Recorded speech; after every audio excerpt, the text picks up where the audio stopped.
बड़े लोग बड़ा ससुराल। जहां आजकल के लोग अपने परिवार के साथ सिंगल रहना चाहते हैं, वहीं इंदु का परिवार साथ साथ रहने में विश्वास करता है। इंदु के दूर दूर के रिश्तेदार भी इंदु के घर के सटा घर खरीद लेते हैं और उसके घर के साथ जोड़ लेते हैं और साथ में ही रहने लगते हैं। एक रोज इंदु की ननद सुनैना की बेटी नैना को लड़के वाले देखने के लिए आते हैं। इंदु भाग दौड़ में लगी रहती है। अरे पंकज, मिठाई किसने लाई? बिल्कुल अच्छी नहीं है। क्या ये खिलाएंगे लड़के वाले को? क्या इज्जत रहेगी हमारी? मैं नहीं लेकर आया, फूफा जी लेकर आए होंगे। अरे मैं नहीं लेकर आया, आपकी प्यारी ननद लाई होगी। मैं नहीं लेकर आई भाभी, कहीं इनके भाई का लड़का तो नहीं लेकर आया। अरे रहने दो, जो भी लाया है मैं जाकर फिर से ले आती हूँ, लेकिन इतनी बर्बादी अच्छी नहीं है। मम्मी, यहाँ कुछ भी बर्बाद होने से रहा, इतना बड़ा परिवार है, कोई ना कोई तो खा ही लेगा ना। इंदु बाजार से खुद ही मिठाई लेकर आती है। शाम को लड़के वाले वहां 4 आदमी के साथ आते हैं। वहीं 100 आदमी उनके स्वागत के लिए खड़े थे। इतने लोगों को एक साथ देखकर शैलेश का पिता इंदु से कहता है, बहन जी, इतने लोगों को बुलाने की क्या जरूरत थी? अरे नहीं नहीं भाई साहब, ये कोई बाहर के लोग नहीं है, ये सब हमारे परिवार के लोग ही हैं। लड़के वालों की आंखें बड़ी हो जाती है और शैलेश की माँ कहती है, ये परिवार नहीं, पूरा मोहल्ला लग रहा है। हमारे मिसेस को मजाक करने की आदत है। परिवार काफी बड़ा है आपका। ऐसा घर कहाँ देखने को मिलता है अब। जॉइंट फैमिली, वो भी इतने दूर दूर के रिश्तेदार, सब एक साथ ऐसे रहते हैं जैसे फेविकोल के लगी प्लाई। हाँ, सो तो है। आजकल तो गांव में भी ऐसी जॉइंट फैमिली देखने को नहीं मिलती। अब लोग अंदर तो आइए, गेट पर ही खड़े रहेंगे क्या? लड़के वाले घर के अंदर आते हैं। तभी नैना का छोटा मामा कहता है, हमारी भांजी तो लाखों में नहीं करोड़ों में एक है। देख लीजिए, हमारी तरह आपके घर को भी फेविकोल की तरह जोड़े रखेगी। हाँ, लग तो रहा है भाई। भाई साहब, खाना तो खाइए, हमारी बच्ची ने अपने हाथों से बनाया है। शैलेश के घर वाले खाने को जैसे ही कुछ उठाते हैं, कभी कोई तो कभी कोई बच्चा वहां आ जाता है और खाने को हाथ लगाने लगता है। पहले बच्चों को दे दीजिए, वरना मुझसे तो खाया नहीं जाएगा। तभी नैना कोल्ड ड्रिंक लेकर वहां आती है और शर्माते हुए कहती है, बच्चों यहाँ आओ, मैं तुम लोगों को देती हूँ। नैना सब बच्चों को नाश्ता देती है। लड़के वालों को एक एक करके अलग अलग से चाय के साथ नाश्ता देती है। इंदु कहती है, बहन जी, हमारी नैना खाना बहुत अच्छा बनाती है, ये सब नैना का ही बनाया हुआ है। इतने लोगों का खाना आपके घर में कैसे बनता है? खाने का क्या है, सब मिलकर बना लेते हैं। मेरी चाची की बहू के भाई का साला बहुत अच्छा खाना बनाता है। नैना की शादी में मैं तो उसे ही बुलाऊंगा। नैना ने उसी से ट्रेनिंग ली है। आप लोगों के दूर के रिश्ते भी ऐसा लगता है कि बहुत नज़दीक के हैं। मुझे नैना के साथ साथ फेविकॉल से चिपकी हुई उसकी फैमिली बहुत भागी है। मैं अपने शैलेश की शादी इसी घर में करूंगा। बारातियों का स्वागत हम पान पराग से करेंगे। नैना और शैलेश की शादी पक्की हो जाती है। सब वहीं नाचने लगते हैं। शादी के महीने भर पहले सब रिश्तेदारों को बुलाना होगा, तभी तो मजा आएगा। सब रिश्तेदार तो यही है, अब कौन बचा है? आपका घर किसी बारातियों से कम है क्या भाई साहब? बाकी है जी, मेरी बहन का परिवार, मेरे भाई का परिवार, मेरी मौसी का परिवार। वो मुन्ना मामा का परिवार, वो बिल्ली मौसी की बुआ का लड़का, उसे बुलाना मत भूलना फूफा जी। उसने कितना किया था हमारा जब हम उसके घर गए थे। अरे उसे मैं कैसे भूल सकता हूँ। शैलेश के घर वाले इन लोगों की बात सुनते रह जाते हैं। शैलेश का पिता कहता है, हम लोग चलते हैं, आप लोग मेहमान की लिस्ट बना लीजिए तब तक। शैलेश के घर वाले चले जाते हैं। तभी मुन्ना कहता है, अमरूद के पेड़ से अमरूद किसने तोड़े? क्या अमरूद नहीं है? अब मैं क्या खाऊंगा? ये कोई बात थोड़ी ना है। मैं क्या खाऊंगा? कितनी मेहनत की है मैंने इस पेड़ को बड़ा करने में। किसने तोड़े अमरूद? अरे मैंने नहीं तोड़ा, मुन्ना के पापा से पूछ ले, शायद उन्होंने तोड़ा होगा। अरे मैंने नहीं तोड़ा, मौसी की बहू ने तोड़ा होगा, उनसे पूछ लो। मैंने नहीं तोड़ा, मुझे तो पता ही नहीं कि किसने तोड़ा। तभी नैना अपने सिर पर हाथ रख लेती है। फिर सब चालू हो गए। खा लिए तो खा लिए, जब तक पता चलेगा तब तक नया अमरूद उग जाएगा। आज तक इस घर में कभी कुछ पता चल पाया है जो अब पता चलेगा? अब साथ में रहना है तो इन बातों को इग्नोर तो करना ही होगा। इंदु अगले ही दिन पंडित जी को बुलाकर शैलेश और नैना की शादी की तारीख निकलवाती है। अच्छा, तो इस परिवार में अब एक और आदमी जुड़ने वाला है। कुछ दिनों बाद आपके परिवार को एक धर्मशाला घोषित कर देंगे भई। अच्छा, तो इसमें दिक्कत क्या है? कम से कम हम लोग किसी और की तरह तो नहीं है। एक साथ तो रहते हैं, लोगों की तरह घर के टुकड़े-टुकड़े तो नहीं करते।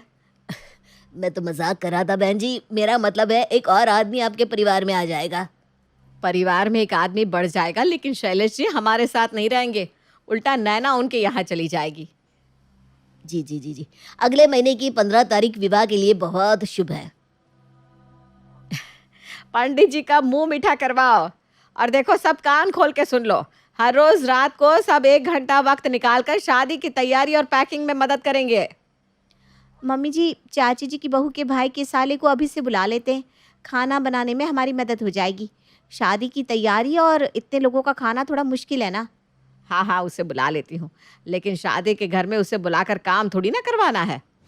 पंडित चला जाता है और पूरे घर में शादी की तैयारियां शुरू हो जाती है। इसी तरह दिन बीतने लगते हैं। एक रोज मुन्ना बाथरूम करने जाता है और बाथरूम में पानी नहीं आता। अब बाहर कैसे जाऊं? नल में तो पानी नहीं आ रहा। आवाज लगाता हूँ, कोई तो सुन ही लेगा। पानी खत्म हो गया है, कोई सुन रहा है क्या? पानी खत्म होने का नाम सुनते ही सुधा के कान खड़े हो जाते हैं और वो आगे कुछ सुने बिना ही कहती है, नल किसने खुला छोड़ दिया? पानी सारा खत्म हो गया। मैंने तो नहीं किया। जीजू की मम्मी से पूछो ना, वो गई थी छत पर। अरे मैंने नहीं किया, वंदना से पूछो, उसने किया होगा। मैंने नहीं किया, उमा के छोरे से पूछो। बाथरूम में बैठा मुन्ना अपने सर पर हाथ रख के कहता है, कैसा घर है? मुझे बाथरूम में सुनने को कोई नहीं आ रहा, लेकिन सबको पानी की चिंता है। किसने नल खोला? मैं बैठा हूँ, उसकी किसी को फिक्र नहीं है। अब क्या ऐसे ही बाहर जाऊं? मुन्ना जैसे तैसे बाथरूम से बाहर आता है। इधर नैना की माँ सुनैना इंदु से कहती है, मैं कह रही थी भाभी, शादी का घर है, कुछ ही दिनों में बाकी रिश्तेदार भी आ जाएंगे। घर में 2 ही बाथरूम है, कैसे चलेगा? अरे नाना जी, कौन सा सबको पूरे दिन बाथरूम में ही रहना है? हो जाएगा, आप बेफिक्र रहो। जहाँ इतने लोग रह रहे हैं वहाँ 50 लोग और सही। अरे नहीं नहीं, ऐसे नहीं चलेगा। ऐसे ही रोज सुबह सुबह बाथरूम की भाग दौड़ लगी रहती है। कम लोग नहीं है कि 50 और बढ़ जाएंगे, फिर क्या होगा? ऊपर से पानी की समस्या है सो अलग। एक बाथरूम बनवा लेते हैं, नहीं तो धर्मशाला का करना पड़ेगा। पानी भी 2-3 टाइम चढ़ाना पड़ेगा, नहीं तो शादी का काम होना मुश्किल हो जाएगा। पता चला बाराती दरवाजे पर खड़े हैं और कोई तैयार ही नहीं हुआ, तब इज्जत क्या रह जाएगी भाभी आपकी? अभी सब बोलते हैं फेविकॉल से जुड़ी फैमिली, फिर कहेंगे कैसी है ये फैमिली? इससे तो अच्छा सब अलग अलग रहते। अरे ऐसा मैं नहीं होने दूंगी। आज ही मैं 1 नहीं 2 बाथरूम बनवाती हूँ। पानी का मोटर भी बदलवा लेती हूँ, फिर पानी की भी दिक्कत नहीं होगी। इतने में ही पंकज वहाँ आता है। अरे मेरी बाइक कौन लेकर गया है? अब मुझे दुकान जाना है, कैसे जाऊं मैं? अरे शांति रख बेटा, घर का ही कोई आदमी लेकर गया होगा। ठीक है, लेकिन पूछना तो चाहिए ना कौन ले गया है। बुआ, तुमने देखा है कौन मेरी गाड़ी लेकर गया है? नहीं तो मैंने नहीं देखा, चाची के बेटे से पूछ लो ना। मैंने नहीं देखा, मुन्ना से पूछ लो। मुन्ना की याद तब नहीं है आई जब मुन्ना बाथरूम से पानी के लिए आवाज दे रहा था। अरे अब तो मोटर बदल रहा है ना। अच्छा ये बता, बाइक देखिए क्या? नहीं मैंने तो नहीं देखी, मम्मी से पूछ लो। अरे मैंने नहीं देखी, सासू माँ से पूछ लो। मैं पैदल ही जा रहा हूँ। मजाल है कि किसी सवाल का जवाब मिल जाए इस घर में। पूछते पूछते पूरा दिन निकल जाएगा। पंकज दुकान चला जाता है। अगले दिन सुबह एक तरफ मोटर बदलने का काम शुरू हो जाता है, दूसरी तरफ बाथरूम बनाने का। सब जल्दी जल्दी बाथरूम हो आओ, फिर पानी खत्म हो जाएगा तो अभी चढ़ा भी नहीं सकेंगे। सुनते ही सब भाग दौड़ करने लगते हैं। पंकज बाथरूम की ओर भागता है। मैं चला जाता हूँ, मुझे दुकान खोलना है, फिर सब जाते रहना। मुझे जाने दो भैया, मुझे आज शैलेश को मिलने जाना है, फिर मुझे अपना लहंगा भी तो लेने जाना है वहाँ से। अरे बाबा, तू मेरे बाद में चली जाना, मुझे जाने दे पहले। दोनों में बहस होने लगती है। इतने में कोई और ही बाथरूम में चला जाता है। 2 लोगों के झगड़े में बिल्ली रोटी खा जाती है। एक दूसरे को जाने देते तो दोनों की सहूलियत होती ना। अरे कौन है बाथरूम में? जल्दी निकलो वरना मैं गेट खोलकर अंदर आ जाऊंगा। सब हंसने लगते हैं। अरे मुझे मत हंसाओ वरना मैं यहीं कर दूंगा। अरे बाबा, जो है निकल जाओ, वरना ये तो बचपन से ही बेशर्म है। तभी बाथरूम से आवाज आती है, ताई जी मैं भी बेशर्म ही हूँ। बाबा रे, अब तो लगता है एक और बाथरूम बनवाना ही होगा। इंदु अपने काम में लग जाती है। अब रोज सब 1 घंटा निकालते हैं और नैना की शादी की तैयारी करते हैं। मैं तो लहंगा पहनूंगी। भाभी, पहनने लायक इंसान भी होना चाहिए। कहा है आप अपनी बेइज्जती करवाने में लगी हो। दुल्हन की जगह तुम ही लहंगा पहन लेना मम्मी। अरे चुप कर, अब तू भी बोलेगा? तुझे ही अब पहना देती हूँ मैं। एक रोज रानी कहती है, दीदी सिलेंडर ख़त्म हो गया है, अब खाना कैसे बनेगा? ऊपर से चम्मच गायब है। सब अपने अपने कमरे में ही खाकर चम्मच रख देते हैं, ये नहीं कि मांजने को रखे। खाना देने में मुझे कितनी दिक्कत होती है।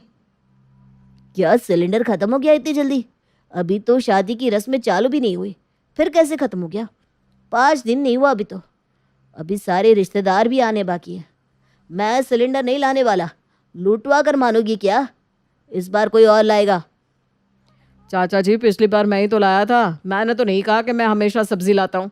सब्जी का खर्चा कितना है आपको पता है? तुम लोग कैसी बात कर रहे हो? शादी का घर है, कोई सुन लेगा तो क्या सोचेगा? सब अपने ही तो है, फिर भी तुम लोग इस तरह से कह रहे हो। रानी, सिलेंडर के पैसे मैं दे रही हूँ, तुम अभी सिलेंडर मंगवा लो। और सबसे मैं खाने की मेज पर बात करती हूँ। ठीक है दीदी। माँ, कब तक तुम इस घर को जोड़े रखोगी? अब फेविकोल की सटने की ताकत खत्म हो गई है। जब तक इंदु है, ये घर एक ही रहेगा, भले मुझे इसके लिए कुछ भी करना पड़े। दोपहर में खाने की मेज पर जब सब बैठे होते हैं, सब अपने अपने कमरे में चम्मच छुपा कर रखते हैं। ये कोई अच्छी बात है क्या?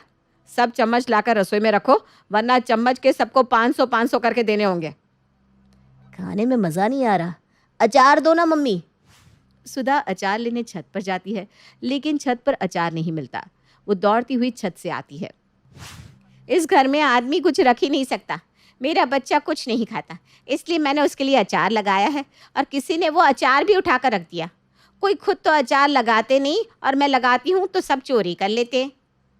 चोर किसको कह रही है? देख लो जीजी, आप कहती हैं सबको लेकर चलो, और आपकी बहू हमें चोर कह रही है। आपने नहीं चुराया तो आपको इतना गुस्सा क्यों आ रहा है? किसी ने देखा है कौन ले गया मेरे अचार को? मैंने तो नहीं देखा बहू। नैना ने देखा होगा, वो ऊपर अपने बाल सुखा रही थी ना। नहीं, मैंने नहीं देखा। मम्मी ने देखा होगा शायद। मैंने देखा, पंकज को मैंने छत से उतरते देखा, तो उससे पता होगा। अब मेरे लिए यही काम नहीं बचा कि अचार कौन ले गया ये भी मैं ही देखूं। रहने दो, मेरा पेट भर गया मम्मी। अचार मांग कर लगता है मैंने पाप कर दिया। इस घर में कभी कुछ पता चल सकता है क्या? अब मुझे साथ में नहीं रहना जब मेरे बच्चे को ही भूखे रहना पड़ता हो। इस तरह झगड़े झंझट में दिन बीतने लगते हैं और नैना की शादी का दिन आ जाता है। शादी की सुबह नहाने की भाग दौड़ होती है। सब खुद तैयार होने में लगे रहते हैं और नैना की किसी को कोई फिक्र नहीं होती। गुस्से में सुनैना कहती है, भाभी ये क्या है? आज नैना की शादी है, जब दुल्हन ही तैयार नहीं रहेगी तो सब तैयार होकर क्या करेंगे? आपको अगर यही करवाना था तो कह दिया होता। मैं अपने ससुराल से ही अपने बच्ची की शादी करती। मेरे मेहमानों को तो कमरा तक नहीं मिला। दीदी, नैना को मेरा कमरा दे दो, वो नहा लेगी मेरे कमरे में और तैयार भी वहीं हो जाएगी। इतने में सुनैना की एक मेहमान वहां आती है। कैसी जगह रुकवाई हो हमें? मेरे बैग से मेकअप का सामान गायब हो गया, अब मैं तैयार कैसे होंगी? तभी दूसरी गेस्ट आकर कहती है, सुने ना, कैसे मायके वाले हैं तेरे? मेरे बालों की क्लिप भी चोरी कर ली। नहाते जाते वक्त मैंने क्लिप को बेड पर रखा था, और आई तो क्लिप का नामो निशान नहीं। इतने में रानी आकर कहती है, जी आपने मेरी साड़ी देखी है क्या? मेरी साड़ी नहीं मिल रही। अब मैं शादी में क्या पहनूंगी? कहीं आपकी किसी गेस्ट ने चुरा तो नहीं ली? सच्चे माल की साड़ी थी मेरी। अरे मेरी माँ की आखिरी निशानी थी। सुनैना कुछ कहती उससे पहले सुनैना के गेस्ट रानी पर झपट पड़ते हैं। हमें चोर कहती है, खुद चोर नहीं और दूसरे को कहती है। हमारा कमरा तक छीन लिया, मेरे कपड़े नहीं मिल रहे, ना ही हमारी ज्वेलरी। एक साड़ी के लिए इतना तमाशा कर रही है, क्या पता खुद ही छुपा कर रख दी हो और हमसे कह रही है ताकि नई साड़ी मिल सके। दीदी ये कुछ ज़्यादा ही बोल रहे हैं, इन्हें चुप करवा लीजिए, वरना मैं यहाँ से चली जाऊँगी। शादी अटेंड नहीं करूँगी मैं। भाभी, आपकी भांजी की शादी है और आप है कि बच्चों की तरह कर रही हैं। शादी के घर में तू मैं होती जा रही है, अब मिट्टी डालो। दीदी सब कुछ मैं ही समझूं? आपके ससुराल वाले मुझ पर कैसे कैसे इल्ज़ाम लगा रहे हैं, वो कुछ नहीं। सुनैना दुखी हो जाती है और इंदु से कहती है, भाभी मैं तो परेशान हो गई हूँ। आपके कहने पर मैंने नैना की शादी यहाँ से की, क्योंकि नैना बचपन से आपके यहाँ रहती है। अब ये हंगामा आप ही संभालो। जॉइंट फैमिली को लेके चलना बहुत मुश्किल है। आप रुको, मैं देखती हूँ। इंदु सबके सामने हाथ जोड़कर कहती है। कृपा करके जैसे भी हो आप लोग मैनेज कर लीजिए। मेरी नैना की शादी में कोई परेशानी नहीं होनी चाहिए। रानी, अब इस फेविकोल से जुड़े परिवार को अलग करना ही होगा। सब जाकर जल्दी से तैयार हो जाओ। दीदी आप भी तैयार हो जाओ। नैना मेरे कमरे में तैयार हो रही है। बारात दरवाजे पर आ जाती है। इंदु अपने जुड़े हुए परिवार के साथ बारातियों का स्वागत करती है। शैलेश का पिता कहता है, आप लोगों को देखकर मुझे लग रहा है कि मैं भी अपने परिवार को आपकी तरह रख सकूं एक साथ। बारात लेकर हम आए हैं, लेकिन बारातियों की तरफ भीड़ आप लोगों के यहाँ है। हम 50 और आप लोग 150। हमारी लाडली है ना नैना, तो ऐसे स्वागत करना तो बनता है। बारातियों का स्वागत बहुत अच्छे से होता है। फेरे शुरू होते हैं और पंडित जी कहते हैं, दुल्हन की मांग में सिंदूर भरो। सिंदूर का नाम सुनते ही सब एक दूसरे का मुंह देखने लगते हैं। धीरे से सब एक दूसरे के कान में कहते हैं, सब चीज़ आ गई लेकिन सिंदूर ही रह गया भाभी। अब पंकज को कहो ना सिंदूर ले आए। सिंदूर दान में इतनी देरी नहीं होती है। आपके परिवार का इतना नाम है, फेविकोल से जुड़ा परिवार, और इतने लोग मिलकर एक सिंदूर नहीं ला सकते? बस अभी ला रही हूँ। पंडित जी की बात सुनकर रानी खुद के लिए लाया हुआ नया सिंदूरदान शैलेश को देते हुए कहती है, अब हमारी भांजी की मांग भरो। पंडित जी, फेविकोल से जुड़े इस परिवार में सब एक दूसरे के लिए हमेशा खड़े रहते हैं। पंडित जी का मुंह बन जाता है। इंदु और सुनैना रानी से कहती हैं, आज तुमने मेरी इज्जत बचा ली। नैना के ससुराल में आपने उसकी इज्जत बढ़ा दी। शादी बहुत अच्छे से हो जाती है। नैना के ससुराल वाले इंदु के जॉइंट परिवार की बहुत तारीफ करते हैं। बहन जी, आपके परिवार की तरह परिवार मैंने कभी नहीं देखा। खातिरदारी से तो मन खुश हो गया। आप जैसे समधी बहुत सौभाग्य से मिलते हैं। हम भी आपके घर में रिश्ता जोड़कर धन्य हो गए हैं। नैना विदा होकर चली जाती है और इंदु सबसे कहती है, मैं ही जानती हूँ ये शादी मैंने कैसे करवाई है। अब मैं इस घर का बंटवारा कर दूंगी। सब अलग अलग रहेंगे तो किसी को किसी से कोई शिकायत नहीं होगी। इंदु की इतना कहते ही सब एक साथ बोल पड़ते हैं, हमें अलग नहीं होना है। हम सब एक साथ रहना चाहते हैं। ये फेविकोल की जोड़ कभी नहीं टूटेगी।